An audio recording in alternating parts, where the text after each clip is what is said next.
இயேசுவில் பிரியமான சகோதர சகோதரிகளே, இந்த நாளிலே ஆண்டவருடைய இரக்கத்தை குறித்து நாம் தியானிக்க இருக்கின்றோம்.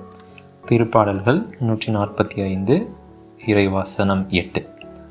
ஆண்டவர் இரக்கமும் கனிவும் உடையவர், எளிதில் சினம் கொள்ளாதவர், பேரன்பு கொண்டவர், ஆண்டவர் எல்லாருக்கும் நன்மை செய்பவர், நாம் உண்டாக்கிய அனைத்தின் மீதும் இரக்கம் காட்டுபவர் என்கின்றது ஆண்டவருடைய வார்த்தை.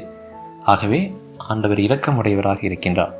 இந்த நாளிலே ஆண்டவருடைய இரக்கத்தை நம் வாழ்வில் எவ்வாறு பெற்றுக்கொள்ளலாம் என்பதை குறித்து தியானிக்கலாம்.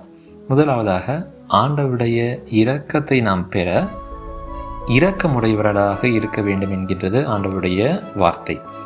லூக்கா எழுதிய நற்செய்தி அதிகாரம் 6, 35, 36. நீங்கள் உங்கள் பகைவரிடமும் அன்பு செலுத்துங்கள், அவர்களுக்கு நன்மை செய்யுங்கள், திரும்ப கிடைக்கும் என எதிர்பார்க்காமல் கடன் கொடுங்கள், அப்போது உங்கள் கைமாறு மிகுதியாய் இருக்கும். நீங்கள் உன்னத கடவுளின் மக்களாய் இருப்பீர்கள், ஏனெனில் அவர் நன்றி கெட்டோருக்கும் பொல்லாதோருக்கும் நன்மை செய்கிறார்.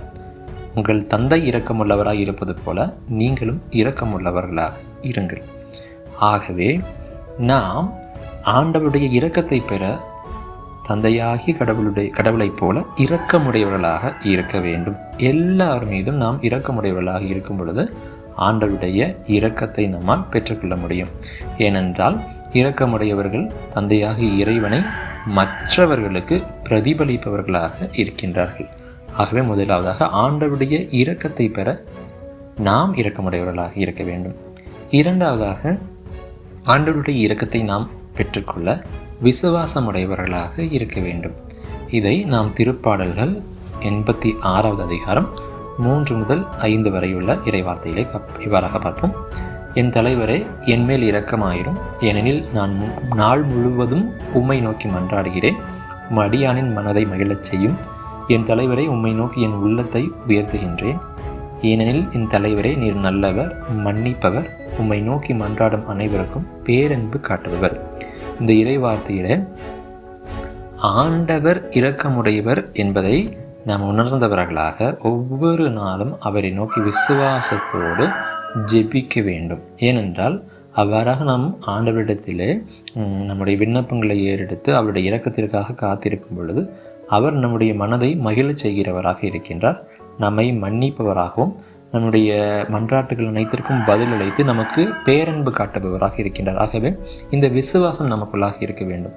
ஆண்டவரை நோக்கி அவரிடத்திலே மன்றாடுகிற அனைவர்கள் மீதும் அவர் இரக்கம் காட்டுகிறார், பேரன்பு காட்டுகின்றார், நம்மை மகிழச் செய்கின்றார், நம்முடைய வாழ்க்கையை மாற்றுகின்றார். இந்த ஒரு விசுவாசம் நமக்குள்ளாக இருக்க வேண்டும். மூன்றாவதாக, ஆண்டவரிடத்திலே இரக்கத்தை பெற்றுக்கொள்ள நம்மில் தாழ்ச்சி என்னும் புண்ணியம் இருக்க வேண்டும். த வர்ச்சியூ ஆஃப் ஹியூமிலிட்டி. இதை ஆண்டவராக இயேசுவே தம்மிடமிருந்து கற்றுக்கொள்ள வேண்டும் என்பதை விரும்புவார்.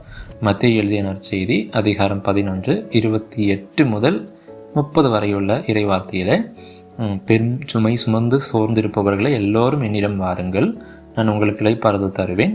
நான் கனிவும் மனத்தாழ்மையும் உடையவன், ஆகவே என் நுகத்தை உங்கள் மேல் ஏற்றுக்கொண்டு என்னிடம் கற்றுக்கொள்ளுங்கள், அப்பொழுது உங்கள் உள்ளத்திற்கு இளைப்பாறுதல் கிடைக்கும். ஆம், என் நுகம் அழுத்தாது, என் சுமை எளிதாயுள்ளது என்று ஆண்டவராகிய இயேசுவே இந்த நற்செய்தியிலே கூறியிருக்கின்றார். ஆகவே ஆண்டவராகிய இயேசுவிடமிருந்து இந்த கனிவு, மனத்தாழ்மை, இந்த புண்ணியங்களை நாம் கற்றுக்கொள்ளும் பொழுது நாம் தேடக்கூடிய ஆண்டவருடைய இரக்கம் நம்முடைய வாழ்க்கைக்குள்ளாக கடந்து வரும்.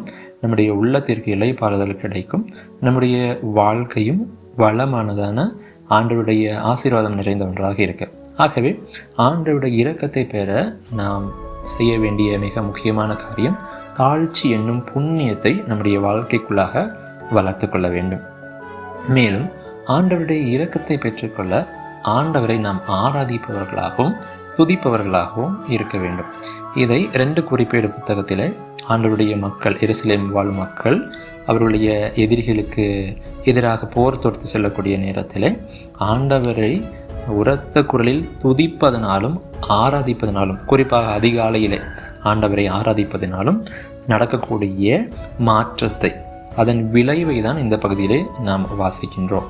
ஆகவே ஆண்டவரை நம்பி அவரை நாம் ஆராதிக்கும் பொழுது, துதிக்கும் பொழுது நம்முடைய வாழ்க்கைக்குள்ளாக ஆண்டவருடைய இரக்கம் கண்டிப்பாக கடந்து வரும் என்பதை இந்த இறைவார்த்தை பகுதி நமக்கு தெளிவுபடுத்துகின்றது. அதே போல் ஆண்டவருடைய இரக்கத்தை நாம் பெற்றுக்கொள்ள மனம் வருந்தி நம்முடைய பாவங்களை அறிக்கையிட்டு ஆண்டவருடைய இரக்கத்திற்காக மன்றாட வேண்டும். இதுவும் மிக முக்கியமான ஒரு பகுதி. இதை நாம் நீதிமொழிகள் புத்தகத்திலே 28வது அதிகாரம் 13வது இறைவார்த்தையில் இவ்வாறாக வாசிப்போம். தம் குற்றப்பழிகளை மூடி மறைப்பவரின் வாழ்க்கை வளம் பெறாது, அவற்றை ஒப்புக்கொண்டு விடுகிறவன் கடவுளின் இரக்கத்தை பெறுவார் என்று. ஆகவே நாம் நம்முடைய குற்றப்பழிகளை ஆண்டவரிடத்திலே மறைக்காமல் அவைகளை ஒப்புக்கொள்ளும் பொழுது ஆண்டவருடைய இரக்கத்தை கண்டிப்பாக நாம் பெற்றுக்கொள்ள முடியும். கடைசியாக ஆண்டவருக்கு பிரியமான காரியங்களை நம்முடைய வாழ்க்கையிலே செய்வதன் வழியாக ஆண்டவருடைய இரக்கத்தை நாம் பெற்றுக்கொள்ள முடியும். இது திருப்பாடல்கள் 147 11வது வார்த்தையில் இவராக வாசிப்போம். தமக்கு அஞ்சி நடந்து தமது பேரன்புக்காக நம்பிக்கையுடன் காத்திருப்போரிடம் அவர் மகிழ்ச்சி கொள்கின்றார். இந்த இறைவார்த்தையில் நம்மால் எளிதில் புரிந்து கொள்ளக்கூடிய ஒரு பகுதி என்னவென்றால், ஆண்டவருக்கு அஞ்சி நடக்க வேண்டும், அவருடைய பேரன்புக்காக நம்பிக்கையுடன் காத்திருக்க வேண்டும். இது ஆண்டவருக்கு பிரியமான ஒரு செயல். அவ்வாறாக செய்யும் பொழுது ஆண்டவருடைய இரக்கம் நம்முடைய வாழ்க்கைக்குள்ளாக கண்டிப்பாக கடந்து வரும். ஆண்டவர் நம்மை ஆசீர்வதிப்பாராக. ஆமென்.